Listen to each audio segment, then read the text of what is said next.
Hey there, Emma here, and in 2023 I hosted a painting challenge called Dogtober where we painted a different dog breed every day of the month. You may have seen some of the clips that I posted on Shorts at the time, just showing like a few little clips from each painting, but I've decided to go and pull out the real-time footage and share them this year so you can follow along if you'd like to. A couple of disclaimers / explainers. The point of the challenge for me was that I wanted to try and loosen up. I'm a realistic portrait artist, and so I gave myself a smaller size to work with as well as a time frame. I'm painting on roughly about A6 size paper, which is pretty small. In terms of measurements, that's like roughly 10.5 centimeters by 14.8 centimeters or 4.1 by 5.8 inches. And I also tried to set myself a time limit of about 15 minutes. I really wanted to challenge myself to loosen up, but you can approach this any way you like. Maybe you'll do it in a different medium or a certain color palette. The options are endless, totally up to you, but you're more than welcome to follow along, and these are kind of like mini tutorials. I do want to point out though that as this was unusual for me and a challenge to me, not all of them are that good. I really struggled in the beginning to start loosening up, and particularly struggled with the long-haired dogs. But you know, it's an adventure and you'll see me progress through the month and learn a lot. If you want to grab the outline sketches, I have put all 31 sketches into a document, a PDF that you can download from my website. I will link that in the description. You'll just need to pop your email address in, which will sign you up to my mailing list, but then you'll get the document with all 31 outline sketches, roughly about the same size that I'm painting. You're more than welcome to print them, trace them, size them up or down if you need to. I'll be working with my usual set of supplies and mixing colors as well, but I will talk you through the process as we go. Let's jump in. Day 2 of Dogtober, and we are painting a basset hound. They have such cute little sad little faces, and I'm really excited for this one. I'm mixing up some colors as usual first off, so we are going to create a bit of an orangey mixture, and then we're also going to start to turn half of this puddle into a brown color. So I like to make my browns by mixing an orange with the primary yellow and red, and then adding some blue to neutralize some of that orange. It always seems to have a green undertone though, so I'm adding some more red into that to get rid of that. And then I'll just keep adjusting bit by bit. So I'm going to add a little bit more blue. Some people hate color mixing, it's too much fussing around, but I really like that all the colors are going to be harmonious because they all came from 3. We've got a bit of a nice brown happening there now. And we are also going to mix up a bit of a black color, not only to use for the black of like the nose, but we're also going to water it down a lot to use it to shade the white fur.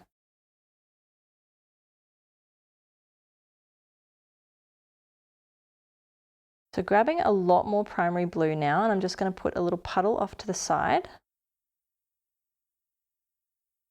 Dipping into some red now, that's going to turn into a bit of a purpley color. And then what we can do is add a bit of yellow into that once it's proper purple, and that will neutralize that color. So it's just a whole game of canceling colors out basically. It's not always a perfect science to get a black mixture, and as you can see, I've already made it go like a reddy brown again. So I'm just going to keep adding these colors in. The blue is going to make it look a tiny bit more purple, so we'll put more yellow in. Eventually we'll get there. And the good thing is when you mix your own black, it's just a little bit more dynamic. It's not going to be flattening, and we are using it in a relatively large portion of this painting in all the shadows, so we don't want it to look dull. But that color is looking nice and dark there now.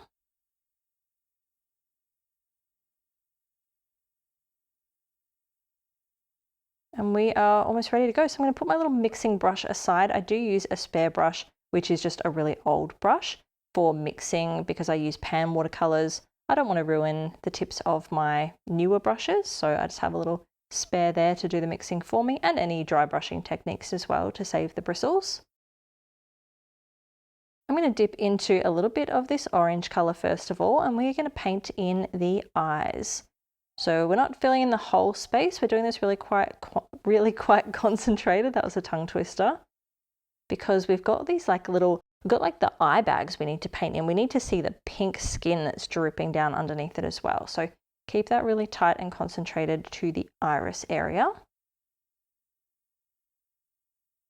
Dipping into some black now. I am cheating a little bit for the nostrils. I like to sometimes use black for Pupils, nostrils, and whiskers, they're really fine, small details that aren't going to make your painting look flat if you use a black. So painting in the little nostrils, I like to make them look like little sideways commas, and I also like to put the split between the nose down towards the mouth. Just remember, whenever you have a dog that's got its snoot pointing to the side, the nostrils aren't going to look exactly the same, and the eyes aren't going to be the same size either. We are going to start by shading the chest of this dog, which is white fur.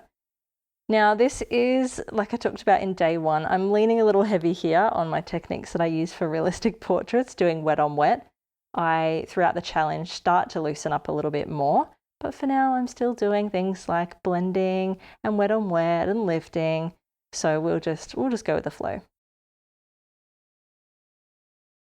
But I've got a watery layer and I've added some of this black color to it, but really watery so it's grey, and I'm just basically spreading that over all the white fur. We're going under the ears and tucking that underneath the chin. Lifting off in a few areas. I'm trying to create some separation between like where the legs would be.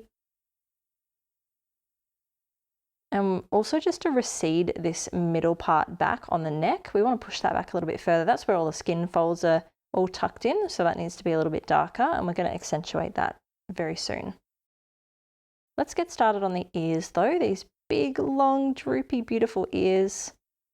And I'm taking some dark brown down the side, and now we have this kind of like fold in the ear, so we want to bring part of that forward and push some of that back on the edges. So I'm just kind of leaving the middle bit till last for now, because that's the part that I want to be sticking forward, and we are going to use water in that area to make that a lighter color. As we approach the top of the ear and move to the head, I'm dipping into my orange color. Back to brown now to just shade more of the sides of those ears and the bottom. Lifting a little bit more so it's like a full-on fold. And we take the orange over the top of the head. We've got this beautiful marking down the center of the face, so we want to leave that blank. I'm going to move into some brown now, and I'm leaving a little gap. This is where I finally start to like loosen up a tiny bit. I'm leaving a gap between the face, so that we can just keep moving quickly. We don't have to wait for layers to dry. I'm sweeping that under the eye now, and remember we still need to leave that nice big gap there so that the eyes are going to look droopy. And taking this color down around the side of the face, tucking it under the mouth.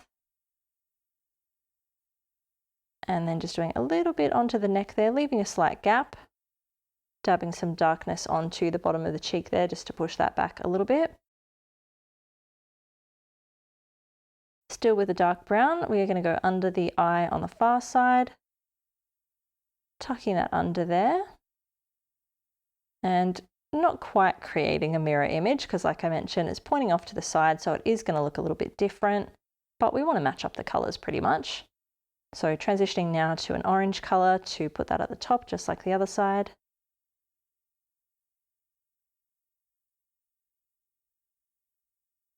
More orange as we come down the side of the face a little bit more, and we will go on to the second ear. So onto the brown again, wrapping that up nice and tightly against the face, taking that down,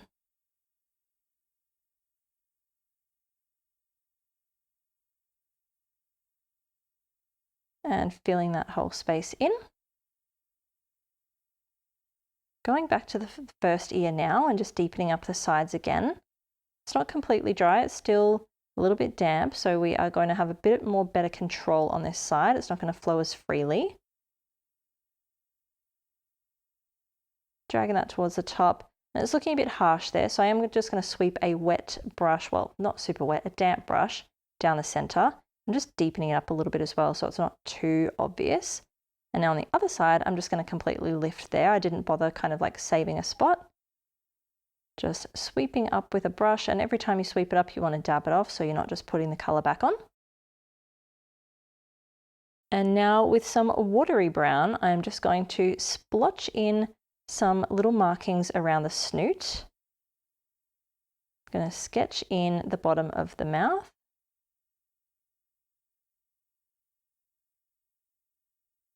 And this is where we start to leave a few little gaps in between shapes.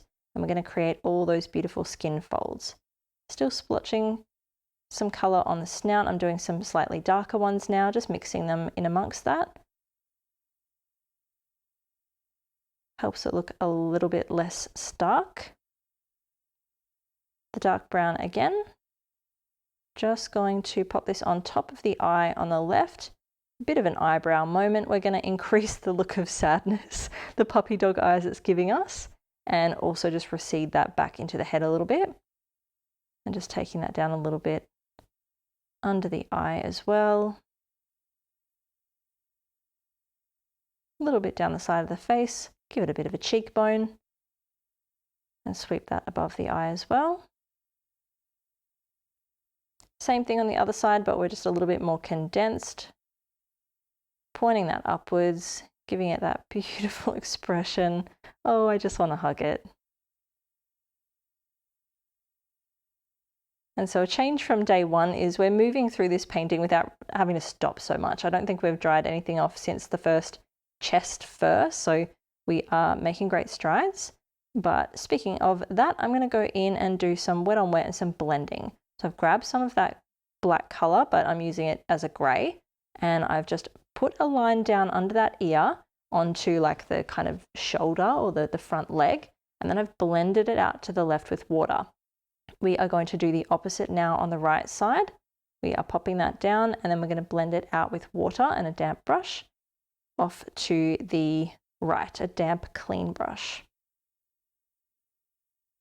Now we're going to pop a little stroke under the chin there, and then with water blend that out towards the left. These are all the beautiful yummy skin folds. And it does get a bit intense, I will say. Maybe you won't feel like doing this much detail, and that would be fine. What I want to do in this portion is try and get these two little strips of like white fur to come forward, and we're going to push the center of this neck backwards. So we're just using water to let it softly go towards the two edges that we just created, but we want to try and concentrate that color in the middle. Once I've got it where I want it, I'm just going to immediately dry that off because I don't want to risk it flowing into a place I don't want. And then we move on. So I'm popping some of that grey colour under the brown that we had sort of brought down on the like saggy lip. And I'm dragging that down onto the neck, and we're doing the same thing that we just did in the patch below, dragging it down the centre and using a damp clean brush, just kind of inviting it to softly flow over to the edges.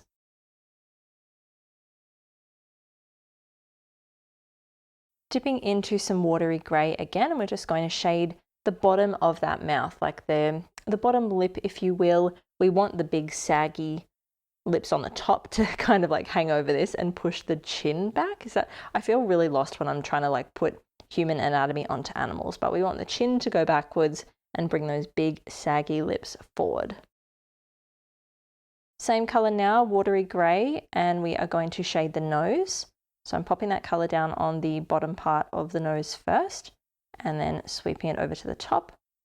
We can use a lifting technique to create a bit of a highlight there once the colour's down. So I'm just sweeping my brush over the top left side, dabbing off every time I do, and now dabbing some colour back to the bottom half of that nose and a little bit on the right to shade it. A little bit of a lift under the nostril on both sides.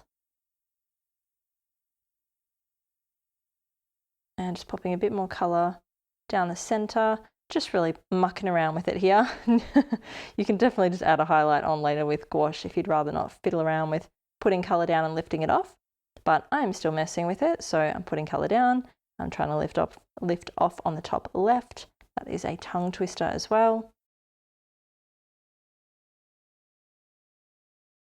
Dipping into some primary red and just dabbing off the excess. I'm also just cleaning a little bit off my brush as well. I want to colour in the bottom parts of the eyes now, where it's like its little red eyes are all sagging down. We are just going to pop that in a light wash of a pinky colour. I've just got a bit of grey here, and I'm just kind of popping that on the other side instead. Just going to push that side of the face backwards a little bit as well. Into some watery brown, and I'm just going to add a very sketchy little shadow at the top. It's not really a pupil, I'd say it's bigger than the pupil. I'm just trying to shade the top part of the eye. I'll often do that in lieu of a pupil just because it's easier than trying to get two pupils in, looking in the same direction.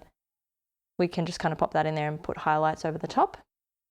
But with some watery grey, just shading the top parts of the eye as well, just kind of curving them around the top and creating a bit more depth in there, pushing those back into the head a little bit more. A browny grey colour on my brush now. Dabbing the excess off and just doing the same thing.